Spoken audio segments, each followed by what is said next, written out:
Ahead of the coronation of King Charles III, delegates and guests from the Bahamas had the opportunity to visit the National Archives in London. Our One Caribbean News' DeAndre Hamilton has more on their experience. Days ahead of this, there was this. A visit of the Bahamas delegation and special guests led by Prime Minister Philip Davis to the National Archives in London.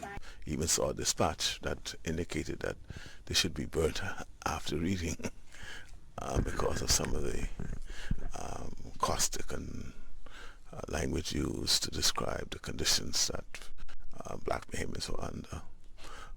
But it is good to know our history. A field trip of sorts shared by the Office of the Prime Minister, totally befitting the time as the Bahamas nears its 50th anniversary of independence. It is interesting to see what is stored away about the former British colony, which has marched on with many significant strides since July 1973.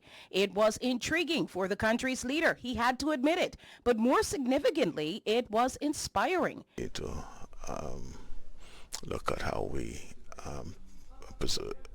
keep and restore our records for future generation to be able to understand what is happening today so as to inform their future. The layers of facts and stories and dispatches about the life and times of the Bahamas of yesteryear are well preserved. To see people enjoy what we show them and to have a personal connection with it. And that's probably the best part of my job. She's right. Lots of laughter, oohs and ahs. Consensus, really, that the visit was a very good thing. Incredible. We are able to touch and see and feel some really critical documents that relate to the history of the Bahamas, going back to the 1700s. We've seen maps of islands. We saw the Holy Ghost Islands off of Andros. We didn't know they existed. What we're looking at now is a whole series of documents relating to independence, the pre-independence period. It's quite emotional. It's surprisingly emotional. You know. DeAndre Hamilton reporting.